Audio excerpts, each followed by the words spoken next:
Guys, last part में हम लोगों ने देखा था कि मिंटू के ज्यादा बोलने की वजह से जाओ वैन और लीजुयान दोनों ही मुसीबत में पड़ जाते हैं और सभी लोगों के सामने अब उन्हें उस बुद्धा लोटस को मारना था, जिसकी वजह से लीजुयान मिंटू पर गुस्सा करते हुए कहता है, क्या तुम तुम्हारा मुंह बंद नहीं रख सकते?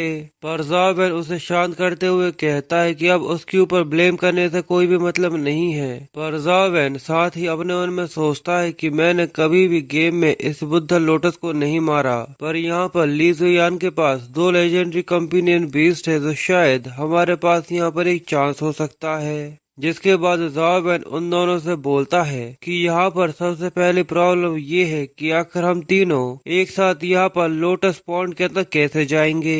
जिसके बाद जाओ वैन उन लोगों से आगे कहता है, हम लोग मेरी स्केलेटन एंड के ऊपर रिलाई नहीं कर सकते, क्योंकि वो हम तीनों के लिए काफी नहीं होगी। हम तीनों को फ्रीली मूव करने के लिए कोई और रास्ता निकालना होगा। तो ली जुयान जाओ वैन से कहता है कि असल में जब से ये बुद्धा लोटस यहाँ पर अपीयर हुआ है, तब से मैं एक ऐसे कंपेनियन बीस्ट को देख रहा था जिसके पास फ्लाइंग एबिलिटी हो, पर वो बहुत ज्यादा रेयर होती है, जिसकी वजह से केवल मुझे एक फ्लाइंग कॉटन मिला है जिसके ऊपर मैं फ्लाई कर सकता हूँ। पर जाओ वैन उसकी बात सुनते हुए कहता है, पर मुझे ये सुनकर ऐसा क्यों लग रहा है कि तुम्हें उसके ऊपर भरोसा नहीं है। पर मिंटू अपने पास से एक मास्क निकालते हुए उन लोगों से कहता है कि तुम ये सब मेरे ऊपर छोड़ दो। यहाँ पर मिंटू का ये मास्क एक कंपेनियन बीस्ट था और मिंटू के इस कंपेनियन बीस्ट का नाम ड्रैगन शेल्ड टर्टल होता है, जिसे वो समन कर लेता है। वो काफी ज्यादा बड़ा था, जिसके शेल के ऊपर वो लोग पॉन्ड के अंदर जा सकते थे।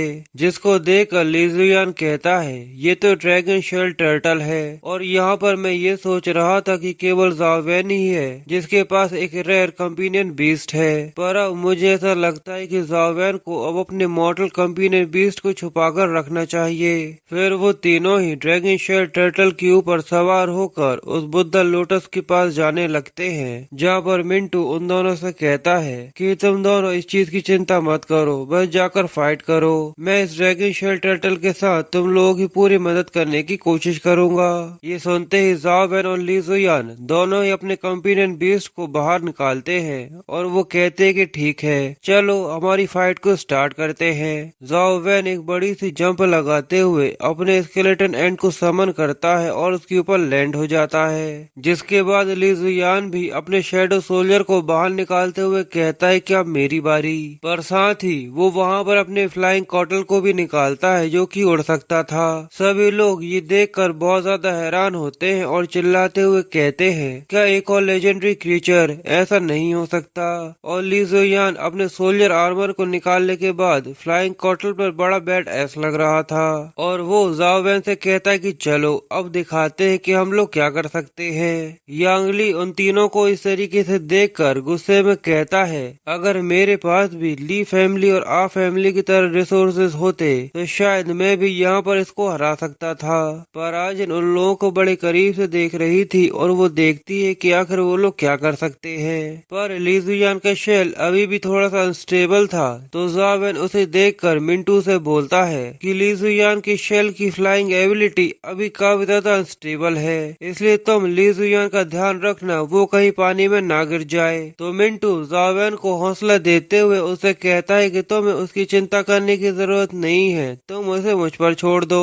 जिसके बाद जाओ वैन और ली जुयान दोनों ही उस ब्लड बुद्धा लोटस से लड़ने के लिए तेजी से आगे बढ़ने लगते हैं। ये देखकर वो बुद्धा लोटस भी उन दोनों के ऊपर कई सारे अटैक्स करता है, पर जाओ वैन उन अटैक्स को ब्लॉक करने के लिए अपने स्केलेटन एंड से कहता है कि ये सब मैं तुम पर छोड़ता हूँ। जाओ वैन की स्केलेटन एंड बहुत ज्यादा पावरफुल होती है, जिसकी वजह से वो अपने हैंड से ही उनके अटैक्स को रोक देती है और सही मौका देकर ली जुयान अपनी तलवार से स्लैश लगाता है, जो कि बुद्धा लोटस के अटैक को काटते हुए सीधे उसके शेल पर लगता है, जिसकी वजह से उसके शेल पर क्रैक्स आ जाते हैं और जाओ वैन का स्केलेटन एंड भी रोर करते हुए उसके ऊपर स्ट्राइक्स मारता है, जिसकी वजह से बुद्धा लोटस मॉन्स्टर के हेड पर लगे हुए जेम के ऊपर अटैक हो जाता है। पर उसे बचाने के लिए बुद्धा लोटस अपने डिफेंस मैकेनिज्म को स्टार्ट करते हुए फिर से शील्ड बना लेता है। ये देखकर ज़ाओ वैन हैरानी के साथ कहता है कि फिर से यही मूव, क्या ये फिर से चाहता है कि हम इसके ऊपर से अटैक करें? पर ली जुयान उसे कहता है कि तुम्हें इसकी चिंता करने की जरूरत नहीं है। ली जुयान यहाँ पर अपनी जे टाइगर की तलवार को इस्तेमाल कर रहा था, जिसको इस्तेमाल करते हुए वो ज़ाओ वैन से कहता है हम लोग इसके ऊपर यहीं से अटैक कर सकते हैं, जिसके लिए वो अपनी तलवार के अंदर एनर्जी को स्टोर करना चालू कर देता है, जिसकी वजह से एनर्जी से एक बहुत ज्यादा बड़ी तलवार बनना चालू हो जाती है। पर बुद्धा लोटस इसे नोटिस कर लेता है, जिसकी वजह से वो अपना बड़ा सा मुंह खोलकर वहाँ पर एक बहुत ज्यादा बड़ा विंड का टॉर्नेडो बना देता है। टॉर्नेडो की स्पीड बहुत ज्यादा होती है, जिसकी वजह से वो दोनों ही उसकी तरफ खींचे जाते हैं। और ली जुयान का शेल वैसे भी अनस्टेबल था, जिसकी वजह से उसका पैर फिसल जाता है। पर ली जुयान गिरते हुए अपने जे टाइगर की सोर्ड से ब्लड पैटर्न बुद्धा लोटस के ऊपर अटैक कर देता है, जो कि स्ट्राइक बहुत ही ज्यादा पावरफुल होती है। इस स्ट्राइक की मदद से बुद्धा हार्ट लोटस के सभी फेदर्स जल जाते हैं और उनके पूरे तरह से जलने के बाद ली जुयान को वहाँ पर एक टोड दिखता है, जिसे देखकर ली जुयान कहता है क्या बुद्धा हार्ट लोटस के अंदर एक टोड है? और तभी वो टोड ली जुयान के ऊपर अपने एसिड से अटैक कर देता है, जो कि सीधे ली जुयान की तरफ ही बढ़ रहा था और वो ली जुयान को लगने ही वाला था, जो देखकर ली जुयान भी काफी ज्यादा घबरा जाता है। पर ज़ाओ वैन बीच में आते हुए अपनी डिवाइन फिस्ट की मदद से उसे ब्लॉक कर लेता है, जिससे टोड का अटैक ली जुयान की शेल को लगता है और वो पूरी तरह से डिस्ट्रॉय हो जाता है। जिसके बाद ज़ाओ वैन मिंटू से कहता है कि जल्दी से ली जुयान को पकड़ लो, वरना वो पानी के अंदर गिर जाएगा।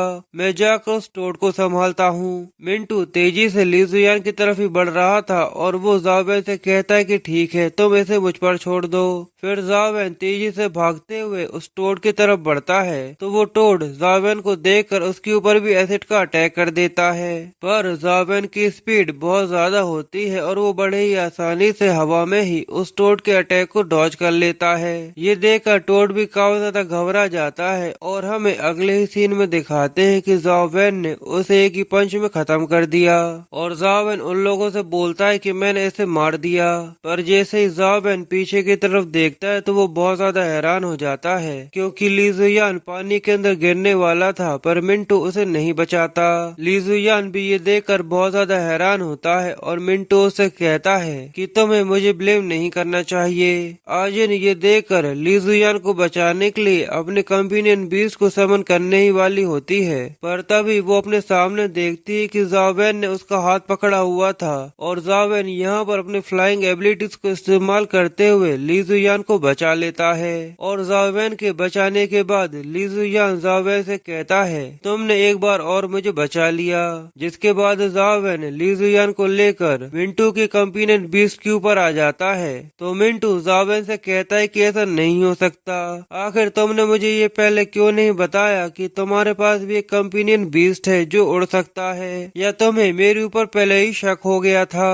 ज़ाओ वैन एक लंबी सांस लेते हुए कहता है कि सबसे पहले तुमने हमें फाइट के अंदर फंसाया और उसके बाद कहा कि तुम्हें टेंशन लेने की जरूरत नहीं है, मैं तुम्हारा साथ दूंगा। ये तो बिल्कुल भी तुम्हारी तरह नहीं है, मुझे साफ समझ में आ गया था कि कोई न कोई गड़बड़ है। जिसके बाद ली जुयान मिंटू को एक पंच मारते हुए उसे कहता है कि आखिर तुम्हारी मुझे धोखा देने की हिम्मत कैसे हुई, और साथ ही वो मिंटू से पूछता है कि आखिर क्यों, आखिर क्या वजह थी कि जिसकी वजह से तुमने मुझे धोखा दिया। मिंटू घायल हो जाने के बाद नीचे पड़ा हुआ ली जुयान से कहता है ली जुयान तुम्हारे आसपास के सभी लोग तुम्हारे सेकंड ब्रदर ली ज़ाओ बाई से मिले हुए हैं, तुम उसका सामना कभी भी नहीं कर सकते।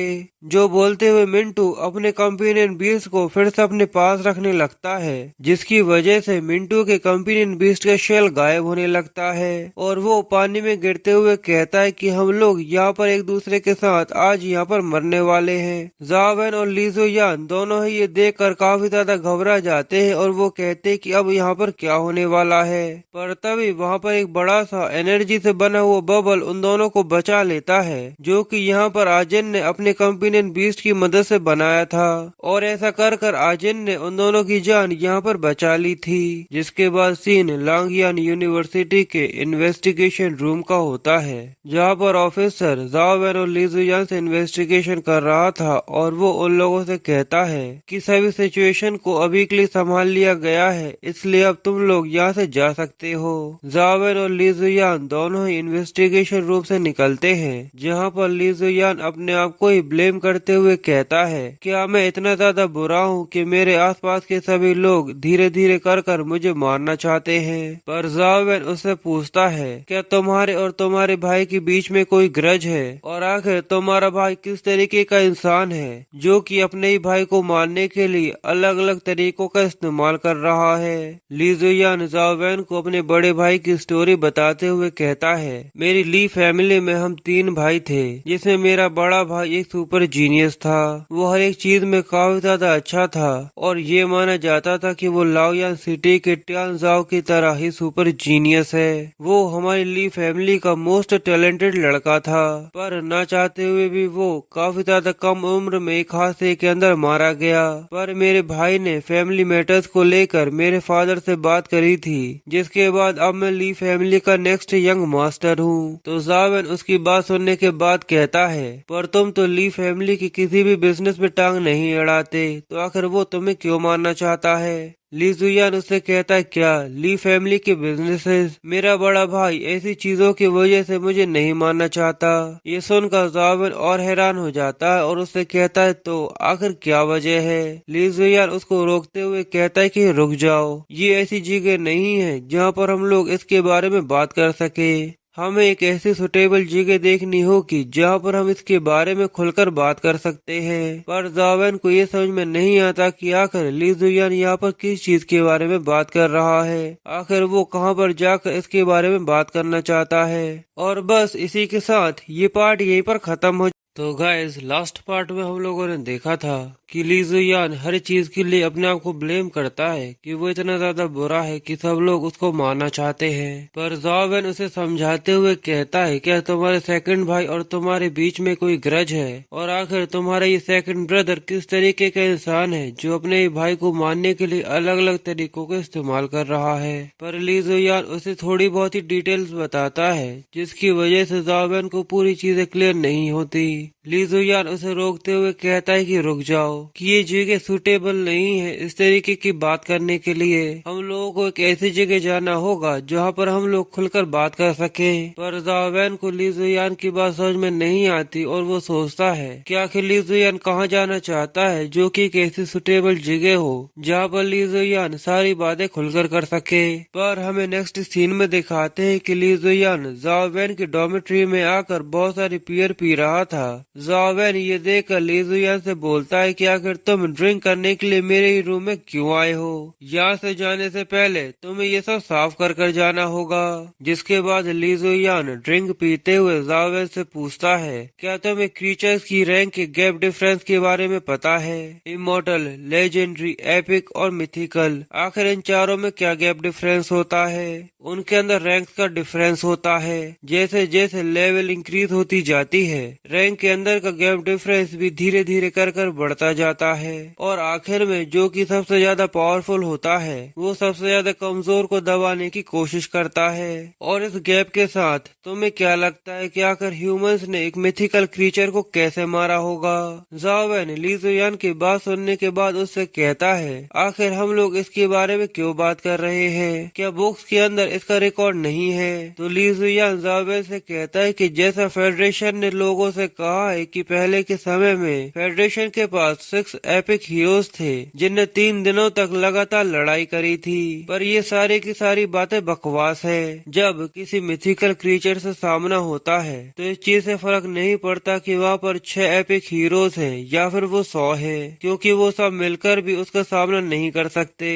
पर ये एक सच है कि 6 हीरोज ने मिलकर मिथिकल क्रीचर्स को हराया था, पर ये बात किसी ने भी मेंशन नहीं करी कि उन सब मिथिकल हीरो हीरोज के पास भी उनके मिथिकल कंपेनियन बीस्ट थे। ज़ाओ वैन ये सुनकर थोड़ा सा हैरान होता है, पर साथ ही वो कहता है, रुको, पर क्या ये चीज लॉजिकल नहीं है कि अगर वो लोग किसी मिथिकल क्रीचर को पहले नहीं मारेंगे तो आखिर उनके पास एक मिथिकल कंपेनियन बीस्ट कैसे हो सकता है। ली जुयान उसे बताता है कि ब्लेसिंग से। क्या तुम्हें ब्लेसिंग के बारे में पता है? किसी ने उन 6 हीरोज को की के साथ ब्लेस्ड किया था जिससे वो एक मिथिकल क्रीचर के लार्वा को ऑब्टेन कर सके। पर ज़ाओ वैन ब्लेसिंग का सुनकर उससे कहता है, क्या ये एक तरीके का अंधविश्वास नहीं है? ली जुयान हंसते हुए उसे कहता है, क्या अंधविश्वास? फेडरेशन ने अपने कुछ ऐसे हाईएस्ट डिपार्टमेंट को बनाया है जिसमें से कुछ डिपार्टमेंट्स उन 6 हीरोज को भी हैंडल करते हैं, पर ज्यादातर लोगों को इसके बारे में कुछ भी नहीं पता। उस डिपार्टमेंट में ऐसे लोगों को लाया जाता है जो कि उन 6 हीरोज की क्वालिफिकेशन को ऑब्टेन करते हो, जिससे उन 6 हीरोज के बाद वो लोग उनकी जगह ले सके।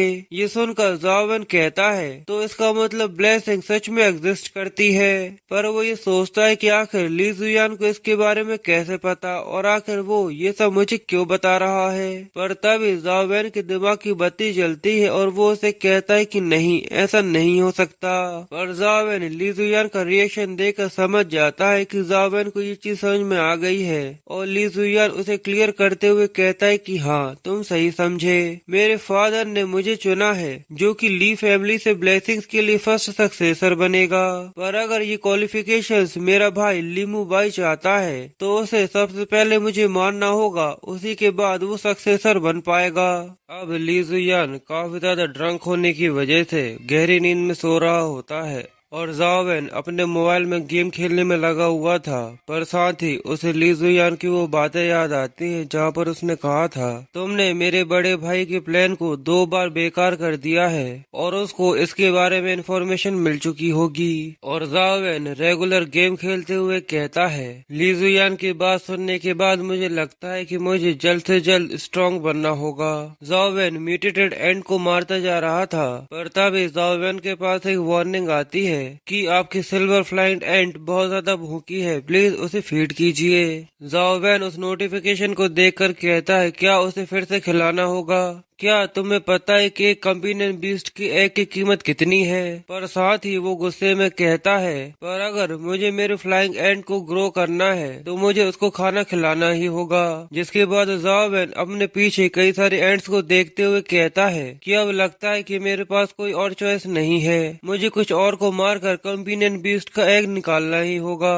और सभी एंट्स ज़ाओ वैन को इस तरीके से देखकर काफी घबराई हुई और रो रही होती हैं। जिसके बाद हमें बाहर का सीन दिखाया जाता है जहाँ पर ली जुयान और ज़ाओ वैन की वो फाइट की वीडियो वायरल हो चुकी थी और सभी लोग उस वीडियो को देखते हुए बहुत ज्यादा हैरान होते हैं और कहते हैं, मैंने सुना था कि ली जुयान तो अभी एक मॉर्टल स्टेज पर है, पर यहाँ पर वो 3 लेजेंडरी क्रीचर्स को इस्तेमाल कर रहा है और साथ ही ज़ाओ वैन ने भी उसको बहुत ज्यादा सपोर्ट किया है। सच में ये तो बहुत ज्यादा फास्ट है, पर ये तो बहुत ज्यादा दुख की बात है कि अगर यहाँ पर इनकी टीममेट ने इनको बिट्रे नहीं किया होता तो शायद इन लोगों ने लोटस पिलर कोर को भी तबाह कर दिया होता।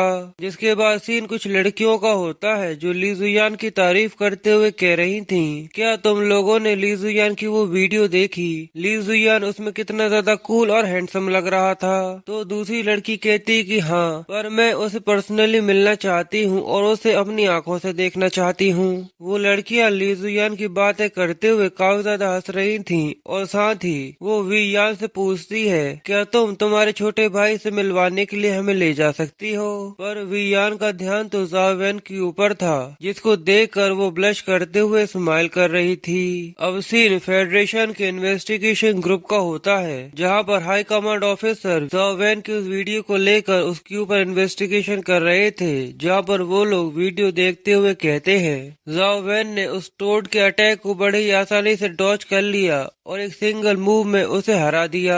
तो लीजा ये देखकर कहती है, इसमें कोई भी शक नहीं है कि ये लड़का काफी ज्यादा स्ट्रॉन्ग है, पर इसने यहाँ पर अपने मूव के अंदर अपनी एसेंस एनर्जी स्किल को इस्तेमाल नहीं किया। शायद ऐसा हो सकता है कि ज़ाओ वैन यहाँ पर एक स्ट्रॉन्ग एसेंस आर्ट को कल्टीवेट कर रहा हो। जिसके बाद लीजा आगे बोलती है, पर ज़ाओ वैन की इंफॉर्मेशन में जैसा लिखा गया है वो तो विटर मेडिटेशन को कल्टीवेट कर रहा था, पर आखिर ऐसी एक यूजलेस चीज उसको इतना ज्यादा स्ट्रॉन्ग कैसे बना सकती है। तो वो हाई ऑफिसर उसे कहता है, पर जैसा हमें पता है कि जब वो गुडी स्कूल के अंदर था तब वो उसे ही कल्टीवेट कर रहा था। उस रात जब हम लोग जिंडाओजियान के पीछे गए थे तब मैंने इसको देखा था। तब मेरी आंखों में एक छोटी सी झलक आई थी, पर मुझे पता है कि मैं वहाँ पर गलत नहीं हूँ। उस रात ज़ाओ वैन की स्किन के ऊपर जेड स्टोन ग्लो कर रहा था, जो कि बेटर मेडिटेशन की स्पेशलिटी है, पर अब वो खासियत पूरी तरह से गायब हो चुकी है। लीजा हाई ऑफिसर की बात सुनने के बाद कहती है, तो आपको ऐसा लगता है कि ज़ाओ वैन जिस मेडिटेशन को कई सालों से कल्टीवेट कर रहा था अब उसने उसे छोड़ दिया है। पर आखिर ऐसा कौन हो सकता है जिसने उसे एक ऐसा एसेंस आर्ट दिया हो जिसकी वजह से उसने अपने बेटर मेडिटेशन को कल्टीवेट करना बंद कर दिया। हाई कमांड कहता है या तो वो आ फैमिली हो सकती है या तो वो जिंडाओजियान हो सकता है। जिसके बाद हमें जिंडाओजियान का एक सीन दिखाया जाता है जहाँ पर वो कहता है कि मेरे अंदर से इमोर्टल सूत्रा धीरे धीरे कर कर कम होता जा रहा है और कमजोर होता जा रहा है। और वो लड़का जो मुझे उस दिन मिला था वो सच में काफी ज्यादा इंटरेस्टिंग था। फिर सीन फिर से फेडरेशन के ऊपर आ जाता है जहाँ पर हाई कमांड लीजा को बताता है कि ज़ाओ वैन कुछ दिन पहले अपनी स्टेप मदर से मिलने के लिए गया था, तो शायद वहाँ पर यांग लेन ने उसे ये एसेंस एनर्जी आर्ट दिया हो। पर ज़ाओ वैन इतने जल्दी किसी भी आर्ट को कल्टीवेट नहीं कर सकता।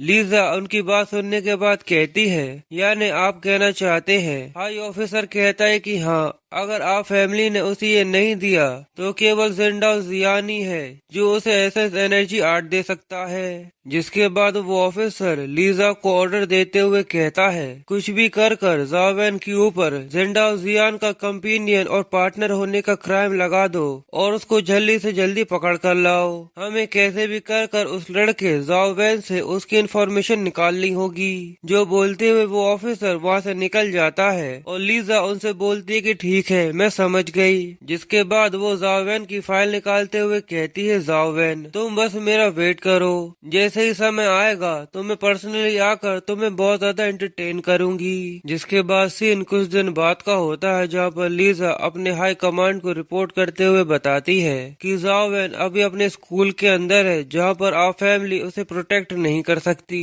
तो वो हाई ऑफिसर लीजा से कहता है कि तुम्हें इसकी चिंता करने की जरूरत नहीं है, क्योंकि उसको पकड़ने का अप्रूवल मिलने के बाद आप फैमिली के पास ऐसा कोई भी रीजन नहीं बचा है कि वो ज़ाओ वैन को प्रोटेक्ट कर सके। और इसके अलावा टियान ज़ाओ और आजिन दोनों ही ज़ाओ वैन के लिए प्रॉब्लम्स क्रिएट करते हैं। इसका मतलब उन्हें ये नहीं पता कि गॉड ब्लेसिंग्स क्वालिफिकेशन होने वाली है और इसीलिए वो लोग उसे प्रोटेक्ट नहीं करने वाले। जिसके बाद सीन ज़ाओ वैन के रूम के बाहर का होता है जहाँ पर आजिन उसके सामने खड़ी होकर कुछ सोच रही थी। असल में कुछ दिन पहले जब वो अपनी माँ से मिली थी, जहाँ आजिन अपनी मदर से पूछती है कि आखिर गॉड ब्लेसिंग्स के लिए आपने ज़ाओ वैन से मुझे रिप्लेस क्यों कर दिया। मैं जानती हूँ कि वो बहुत ज्यादा टैलेंटेड है, पर ये चीज केवल टैलेंट के हिसाब से नहीं की जा सकती।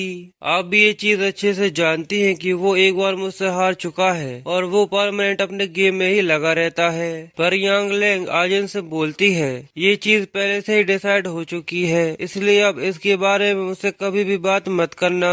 जिसकी वजह से आजिन अपनी माँ से काफी ज्यादा गुस्सा होती है और वो अपने मन में कहती है, मॉम बस आप थोड़ा सा वेट करो, मैं ये चीज आपको प्रूव कर कर दिखा दूंगी कि मैं ज़ाओ वैन से काफी ज्यादा अच्छी हूँ। फिर सीन फिर से प्रेजेंट टाइम पर आ जाता है जहाँ पर आजिन ज़ाओ वैन का गेट खटखटाने ही वाली होती है, पर तभी ज़ाओ वैन गेम खेलते हुए गेट खोल देता है, जिसकी वजह से आजिन भी थोड़ी सी चौंक जाती है। ज़ाओ वैन अपने सामने आजिन को देखकर कहता है कि आजिन आखिर तुम यहाँ पर क्या कर रही हो। और बस इसी के साथ ये पार्ट यहीं पर खत्म हो जाता है। गाइज अगर आप लोगों को मेरी एक्सप्लेनेशन पसंद आई हो तो प्लीज वीडियो को लाइक कमेंट शेयर जरूर कीजिएगा और ऐसे ही एक्साइटिंग वीडियोस के लिए प्लीज मेरे चैनल को सब्सक्राइब कर लीजिएगा।